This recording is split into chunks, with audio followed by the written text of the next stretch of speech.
Hello दोस्तों, कैसे हो आप सभी। स्वागत है आपका अपने यूट्यूब चैनल पर। तो जैसा कि आपको पता होगा कि हम आरआरबी एनटीपीसी 2025 के लिए प्रैक्टिस सेट का रिवीजन कर रहे हैं। जो प्रैक्टिस सेट नवीन सर करवा रहे हैं उसका रिवीजन कर रहे हैं। और आज ये प्रैक्टिस सेट नंबर 7 है जिसका हम रिवीजन करेंगे। बाकी के जो 6 प्रैक्टिस सेट हो गए उनका भी हम रिवीजन कर चुके हैं और वो वीडियो भी आपको प्ले लिस्ट में मिल जाएगी। और चैनल पर देखेंगे तो चैनल पर भी आपको मिल जाएगी। और उसके साथ हम हिस्ट्री की भी जो रिवीजन है वो कर रहे हैं, तो उसकी वीडियो भी आपको मिल जाएगी। और जो आप ये पीडीएफ देख पा रहे हो ये हैंड रिटन नोट्स है जो प्रैक्टिस सेट नवीन सर करवा रहे हैं, उनके हैंड रिटन नोट्स हैं। और ये जो पीडीएफ अगर आपको चाहिए तो पीडीएफ आपको हमारे टेलीग्राम चैनल पर मिल जाएगी। और टेलीग्राम चैनल का लिंक आपको डिस्क्रिप्शन में मिल जाएगा। वहीं पे आपको हिस्ट्री की भी जो नोट्स है वो भी मिल जाएंगे। और जो पॉलिटी कंप्लीट हो चुकी है नवीन सर की, उसके जो नोट्स है वो भी आपको इसी टेलीग्राम चैनल पर मिल जाएंगे। वहाँ से आप डाउनलोड कर सकते हैं और ये पीडीएफ आपको बिल्कुल फ्री में मिलेगी। तो चलिए शुरू करते हैं वीडियो को। इसमें जो पहला पर्सन है वो कि मकरविलाक्कू उत्सव किस राज्य में मनाया जाता है, तो ये केरल में मनाया जाता है। जो मकरविलक्कू है उसे मकर संक्रांति कहते हैं उत्तर भारत में। और ये 7 दिन मनाया जाता है और सबरीमाला मंदिर में इसे बनाया जाता है। और ये जो त्योहार बनाता है ये मलयाराय जनजाति बनाती है और ये भगवान अयप्पन को समर्पित होता है ये जो उत्सव होता है। और जो आंध्र प्रदेश के उत्सव है उसमें आता है फ्लेमिंगो दुर्गम्मा, तमिलनाडु में है महामहिम कथूरी, कर्नाटक का है कंबाला हुथरी कावेरी संक्रमण, केरल में मनाया जाता है विशु। ये जो विशु है ये केरल का नववर्ष है। ओणम 10 दिन तक मनाया जाता है। अरट्टू श्री पद्मनाथ स्वामी मंदिर में मनाया जाता है। निशांतगी और पेनकुन्नी। प्रश्न number 2, how I become a Hindu Khalistan की आत्मकथा है, तो ये सीताराम गोयल की आत्मकथा है। किरण बेदी इनकी जो पुस्तकें हैं उनके वो है fearless governance, what went wrong. Paramahansa Yogananda इनकी है God talks with Arjuna. The idea of democracy ये सैम पित्रोदा की है। Court of India Ranjan Gogoi की है। ब्रेव हार्ट ऑफ भारत ये विक्रम संपत की है। और मैकमोहन लाइन ये जे सिंह की है। प्रश्न number 3, east west corridor Bharat के किन 2 शहरों को जोड़ता है, तो सिलचर और पोरबंदर को जोड़ता है। सिलचर असम में है, पोरबंदर गुजरात में है। नॉर्थ साउथ ये जम्मू कश्मीर और कन्याकुमारी को जोड़ता है। और जो ईस्ट वेस्ट है वो मिलते हैं एक साथ, जो दोनों एक दूसरे को काटते हैं वो झांसी में काटते हैं। उसके बाद प्रश्न नंबर 4, किस महिला व्यक्तित्व को ओलंपिक में डबल मेडलिस्ट होने का सम्मान प्राप्त है, वो पीवी सिंधु को प्राप्त है। इन्हें सिल्वर मिला था 2016 में और ब्रॉन्ज मिला था 2021 में। बैडमिंटन में पहली मेडल जीतने वाली जो महिला थी वो साइना नेहवाल थी और इन्हें 2012 में मिला था। प्रश्न नंबर 5, पावर लिफ्टिंग में किस भारोत्तोलन शैली का उपयोग किया जाता है, तो इसमें डेड लिफ्ट है, स्क्वाट आती है और बेंच प्रेस आती है। ये 3 कैटेगरी होती है। जो आधुनिक ओलंपिक होता है उसमें 2 होती है, एक स्नैच होती है, एक होती है क्लीन एंड जर्क। इसमें 5 कैटेगरी होती है। मेल में 61, भार की 73, 89, 102 और 102 से ज़्यादा वजन की होती है। जो फीमेल होती है उसमें होती है 49, 59, 71, 81 और 81 से अधिक जो भार की कैटेगरी इसमें होती है। इनमें टोटल 5 कैटेगरी होती है। प्रश्न नंबर 6, द 40 मिनट्स रागा लैंक द्वारा रचित एक एल्बम है, तो ये अली अकबर खान द्वारा रचित है और ये सरोद से संबंधित है। और जो इनका घराना है वो मेहर घराने से संबंधित है। अमजद अली खान ये सरोद से संबंधित है और जो इनकी रचना है, जो इनका एल्बम है उसका नाम है master on master. Hariprasad Chaurasia ये बांसुरी से संबंधित है और इनका एल्बम है breath of gold. Hariprasad Chaurasia और शिव कुमार शर्मा इनका जो एल्बम है उसका नाम है कॉल ऑफ द वैली। जो शिव कुमार शर्मा का एल्बम है उसका नाम है journey with A 100 string. Pandit Ravishankar ये सितार से संबंधित है और रागमाला और माई म्यूजिक माई लाइफ ये इनका एल्बम है। जाकिर हुसैन ये तबला से संबंधित है और इनके एल्बम है ए life in music. Ghulam Ali Khan इनका जो एल्बम है वो है सबरंग।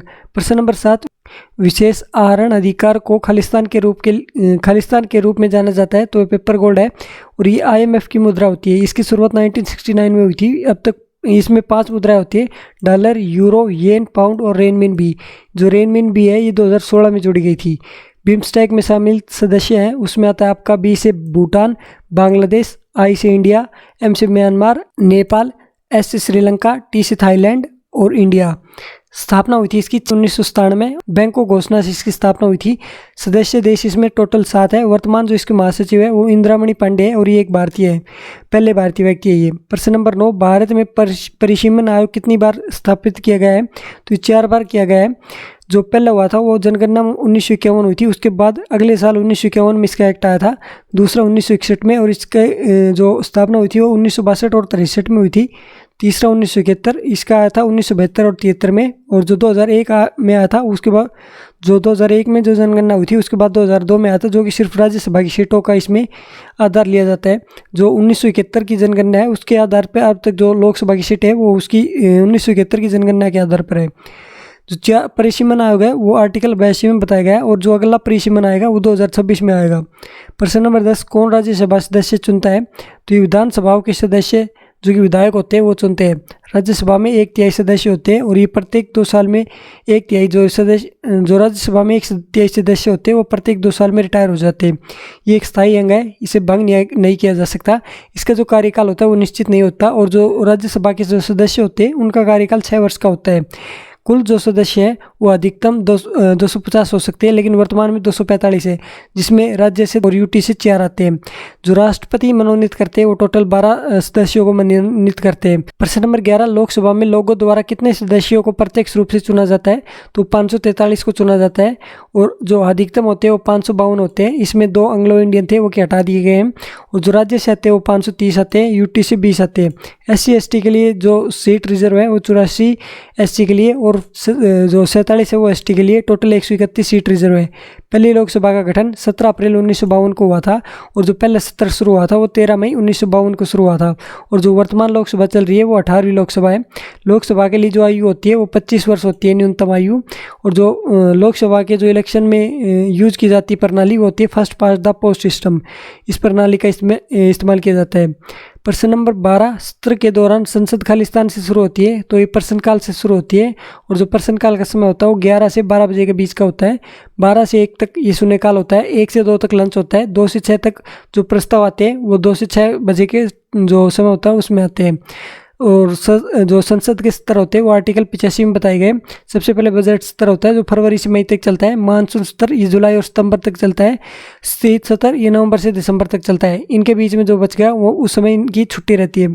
कम से कम 2 सत्र होने चाहिए, और इनके बीच में जो गैप होता है वो ज़्यादा से ज़्यादा 6 महीने का हो सकता है, उससे ज़्यादा ये गैप नहीं हो सकता।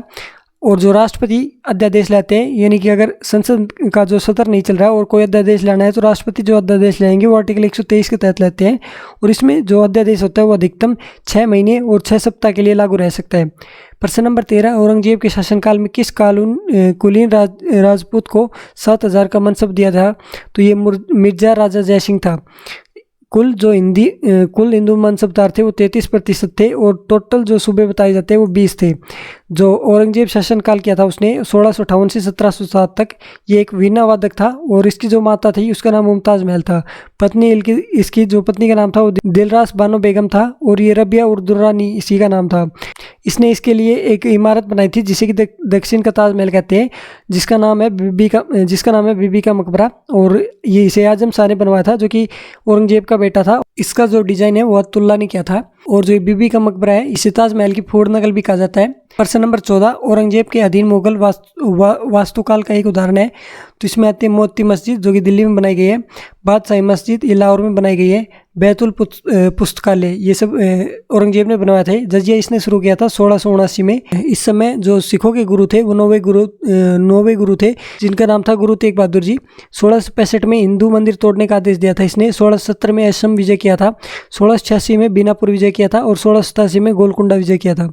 प्रश्न नंबर 15, औरंगजेब ने साहिबात उज्जमानी की उपाधि किसे प्रदान की थी? तो ये जहान आरा को प्रदान की थी। ये जहान आरा इसकी बड़ी बहन थी, और इसने चांदनी चौक की रूपरेखा तैयार की थी। प्रश्न नंबर 16, 1719 से 1748 तक शासन करने वाला मुगल बादशाह महमूद शाह रंगीला का वास्तविक नाम क्या था? तो इसका नाम रोशन अख्तर था, और इसके समय 4 स्वतंत्र राज्य बने। एक हैदराबाद जिसे कि अस्ताब जाने स्वतंत्र घोषित किया, अवध में सादत खां इसने भी स्वतंत्र घोषित किया, बंगाल में मुर्शिद कुली खां, और मथुरा में बदन सिंह। 1737 में बाजीराव ने दिल्ली पर आक्रमण किया। 1739 में नादिर शाह आक्रमण करता है, इसे ईरान का नेपोलियन कहते हैं, और जो सैयद बंधु है उनकी हत्या करवाई थी मोहम्मद शाह रंगीला ने। प्रश्न नंबर 17, बहादुर शाह जफर का साम्राज्य कहाँ तक फैला हुआ था? तो इसका चांदनी चौक से लेकर पालम तक था। ये रहा था 1837 से 57 तक गद्दी पर रहा था, और इसमें के समय जो शायर था वो मिर्जा गालिब था इसके दरबार में। 1857 की क्रांति के बाद इसे कैद किया था अंग्रेजों ने, तो वो रंगून में भेज दिया था कैद करके। अंतिम मुगल सम्राट था ये, जो इसकी मृत्यु 1862 में हो गई थी। प्रश्न नंबर 18, पश्चिमी घाट के बारे में कथन।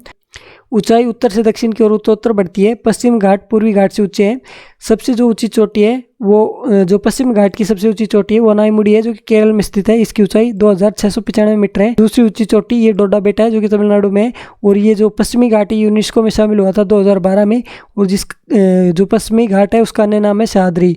प्रश्न नंबर 19, पश्चिमी घाट का हिस्सा तो वो होती है अन्नामलाई, इलायची और नीलगिरी पहाड़ियाँ। नीलगिरी पहाड़ियाँ ये तमिलनाडु में, और अन्नामलाई और इलायची पहाड़ियाँ ये केरल में है। महादेव पहाड़ियाँ ये एमपी में है, ये पश्चिमी घाट का हिस्सा नहीं है।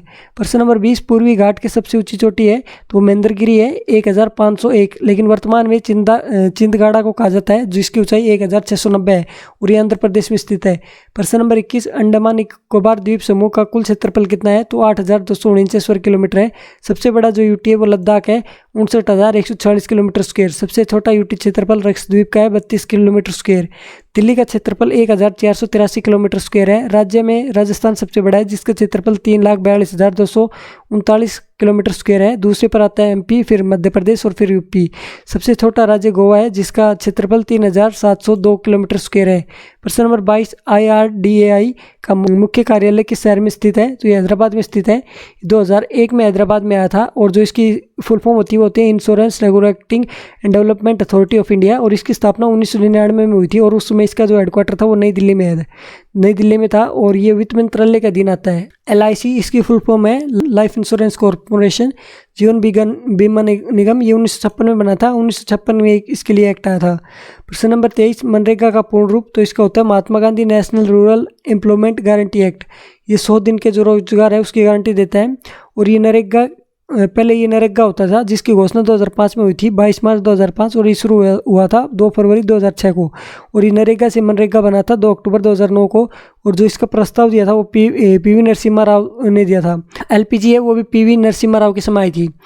प्रश्न नंबर 24, जंक ईमेल को खालिस्तान के नाम से जाना जाता है तो स्पैम के नाम से जाना जाता है। प्रश्न नंबर 25, एप्लीकेशन सॉफ्टवेयर है तो ग्राफिक्स सॉफ्टवेयर जो होते हैं वो एप्लीकेशन सॉफ्टवेयर आते हैं। ऑपरेटिंग सिस्टम में आता है Linux, Mac OS, Unix. World wide web ये 1989 में टिम बर्नर्स-ली ने इसका आविष्कार किया था। तो ये प्रैक्टिस सेट नंबर 7 था, जो मैंने आपको कंप्लीट रिवाइज करवा दिया है। वीडियो आपको कैसी लगी कमेंट बॉक्स में ज़रूर बताइए, और जो भी आपको कमी लगती है उसके बारे में कमेंट बॉक्स में ज़रूर बताइए। ये PDF आपको हमारे टेलीग्राम चैनल पर मिल जाएगी, और टेलीग्राम चैनल का लिंक आपको डिस्क्रिप्शन में मिल जाएगा। तो इस वीडियो में इतना ही, मिलता है आपसे अगली वीडियो में, तब तक के लिए धन्यवाद।